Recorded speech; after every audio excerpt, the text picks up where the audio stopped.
it's time for another AND Campaign Civic Update. And today I want to weigh in on the conversation about what it means to be Christian in a diverse society, what it means to be Christian in a pluralistic society where people have different beliefs.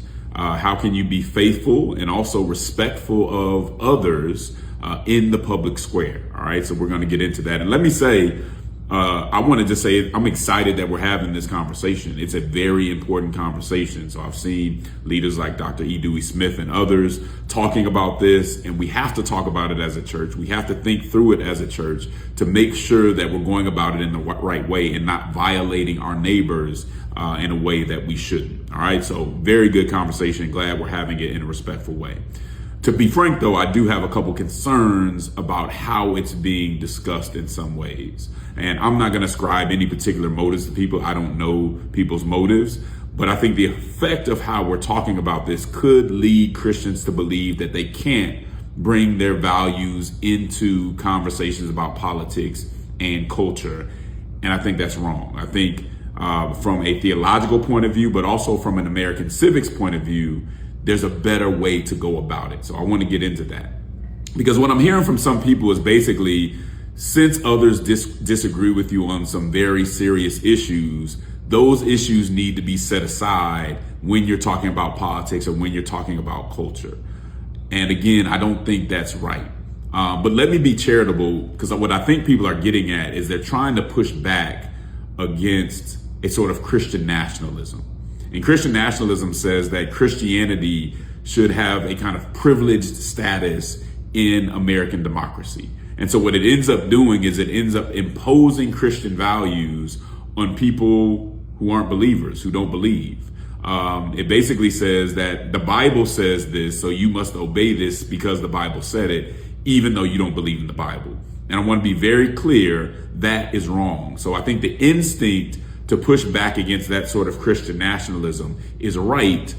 But what I think people are doing is they're now bringing the alternative as a kind of moral relativism. If people disagree with me on this serious issue, then I need to set it aside. What I believe at that point doesn't matter.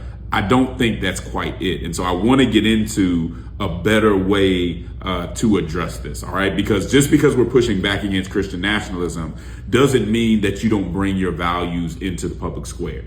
That's not even what the separation between church and state was about. That's not what the founders had in mind. And so I want to be very clear.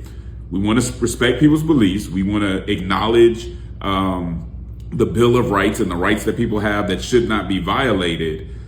But everybody, to some extent or another, brings some set of values into the public square, whether they're religious or non-religious. All right, everybody brings some values into the public square. There's not one law or policy that's ever been put in place that wasn't based on a set of values, right? So values are always playing a role in politics, in American democracy. And one thing that I want to dispel too is that somehow secular values are more legitimate than religious values, whether those are Muslim values or anybody else.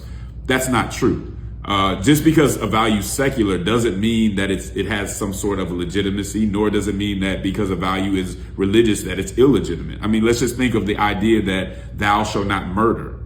That's a religious value, but it's also something that people generally understand to be right. All right. So just because something comes from a religious space doesn't automatically make it illegitimate. All right. We need to understand that. So the question that I'm sure you guys are asking right now is, okay, how can I be faithful and also respectful in my public witness today? What does that look like? And I want to give you two main things to focus on. All right.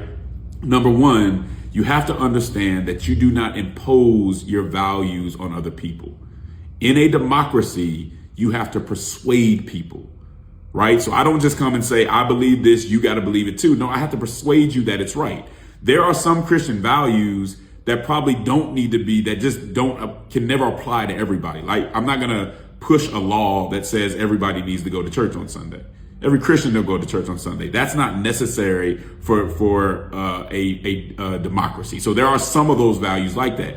But there are other values that you need to persuade people, even if there are big differences that you may need to persuade people are right for everybody. So one rule that I have is if you can't express it in a way that makes it clear that you don't have to be Christian, but this is good for you too, this is good for society in general, then you shouldn't bring it to the public square. Christians go wrong when they can't articulate something in a way that shows why it's good for everybody. There are a lot of Christian values that can be articulated in rational ways, logical ways, and expressed so that people see, oh, that is good for everybody. There's a general application for those things.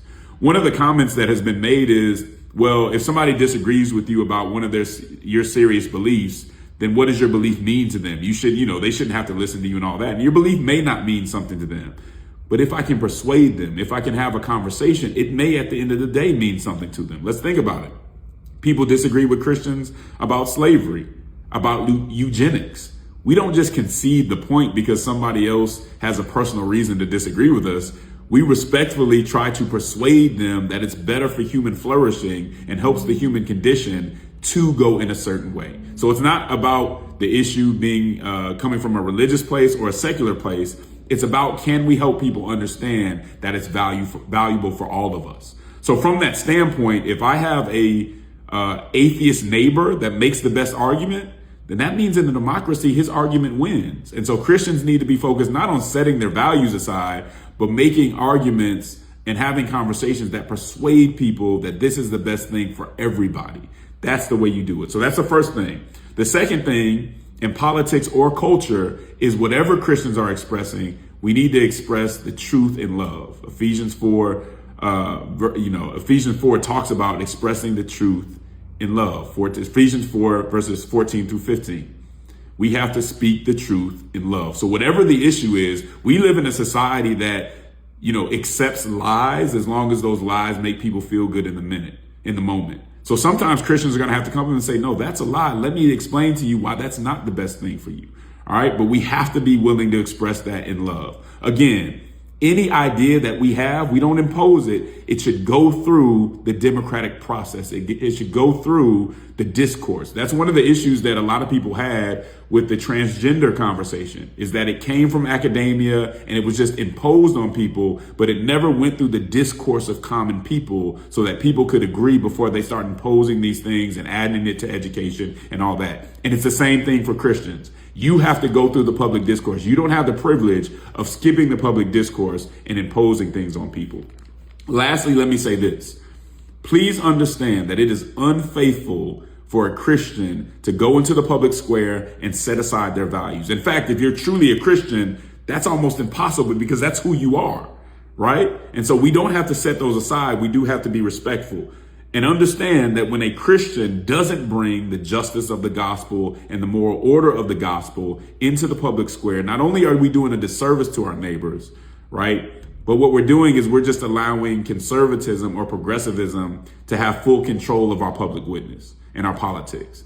And there are some Christians out there who don't have a problem with pushing biblical values aside, pushing the gospel aside, and just being controlled by conservatism or progressivism. That is not a faithful way to go about it. If you like this information and want more, you can always listen to the Church Politics Podcast or get my book, which is coming out on November 4th, which is called Don't Let Nobody